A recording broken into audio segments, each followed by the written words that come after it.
When you pull your splice case out of its box, you're going to get this little gel collar that's wrapped in plastic. Take the plastic off. There is an end where you can see there's a seam here where the two pieces of gel meet, and there's these little tabs. All you really have to do is push down like that and pull it back. And this is a well-worn practice one, so it's pretty dried out, and you can see that it just comes apart again. This is all like a gel. Again, push down, pull it out. If that's really tight and it gets stuck, you could use a screwdriver blade to get it started. Pull the gels apart, and you're going to be ready to put it around the cable here. Okay, I'm going to make sure I have control of the two cables. Release it from your table. Slide that collar back so you can spread these apart a little bit. Okay, so I still have a tie wrap holding this to the table up here, but now I have access to these two cables. Slide your collar back far enough. You're going to let your gel block, the two arms fold down like that. You're going to turn it sideways, put it between those cables, and then you're going to turn it, and you want to slide those bottom two to match the bottom two on this star chamber. You want to get them up there all the way, and that's not the bottom two. There's the bottom two. So that this little round piece meets this center piece of this metal star chamber, right there. And that's where you want to lock this gel block on. So you come back up in here and you push them underneath those tabs until those tabs click down.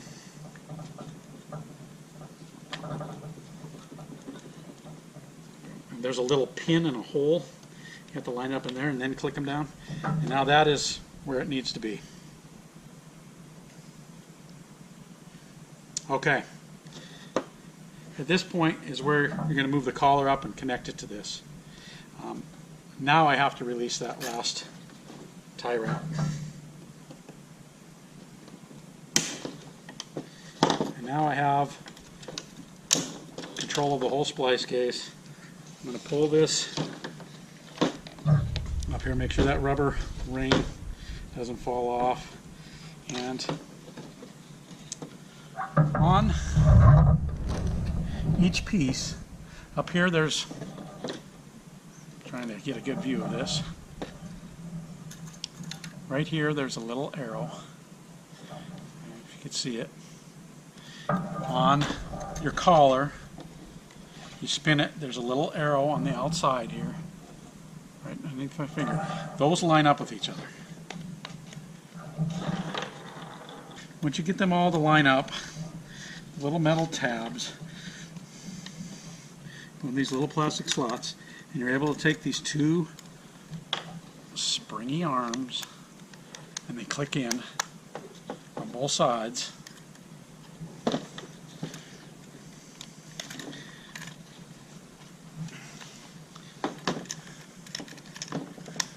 And now that collar is locked to that star chamber and it's one piece.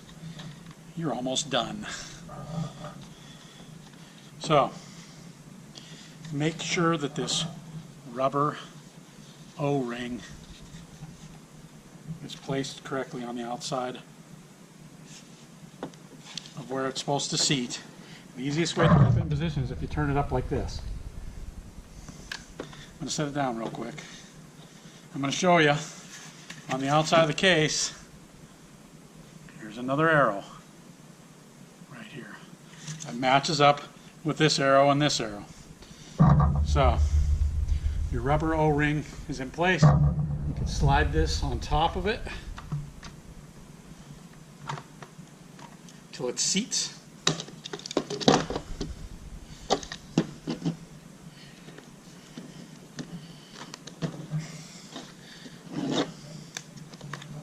Collar goes around. And you get as close as you can. Then you got this little lever mechanism, so you can take this over there and you your clamp it shut. Now, you have what I like to call 4 golf tees. These tees are used inside the gel block to go into all the unused cable entry positions. And it's real easy. You just slide them in until they stop. Don't push them all the way through.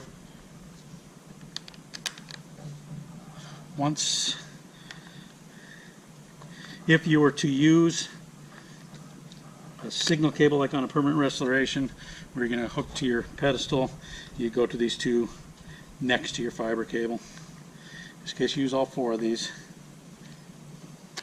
ERS. And then you twist this center mechanism down, and what this is doing is taking that gel block and it's making that gel block expand inside that collar. Now, so finally, secure this. Another added bonus step is right here where this latch came down, there's a hole here. You can throw a zip tie through there, and that will not come unlatched.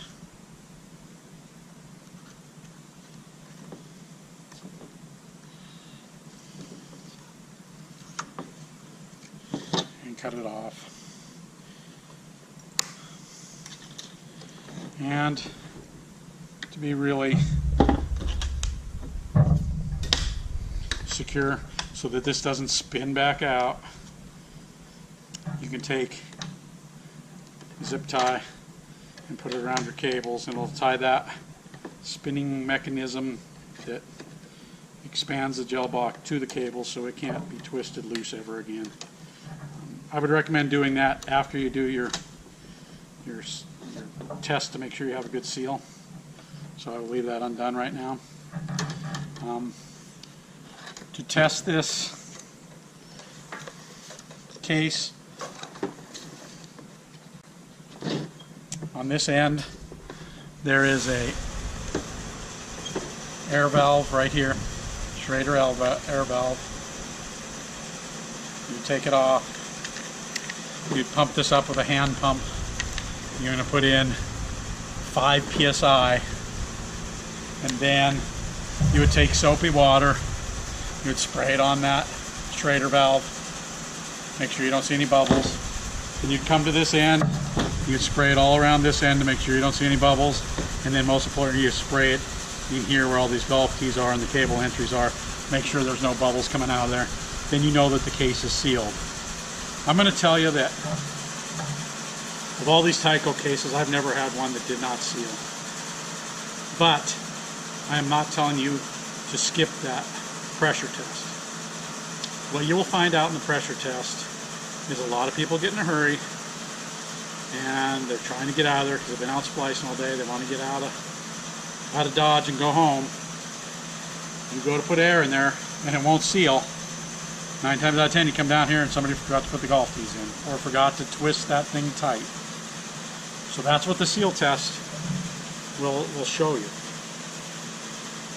And then once it's sealed, you take the air pressure and you release the air pressure. The whole 5 psi that you put in there, you take that 5 psi back out, put the cap back on,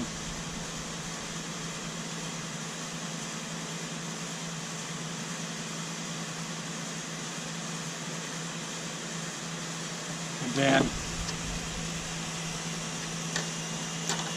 tie wrap these cables to that center mechanism.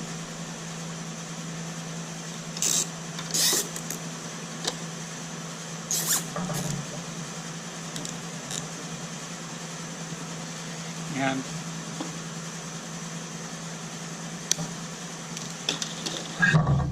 this case is now ready to be put into the bolt and hole.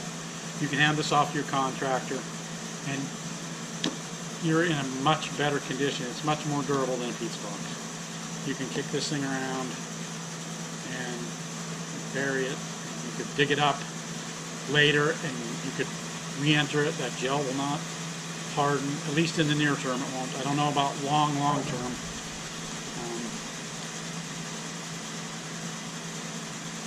Really good case, a really good option to use instead of the pizza box. And second nice thing about it is if you have the ability to take your ERS and make it a permanent restoration, you already have your splice cases on hand.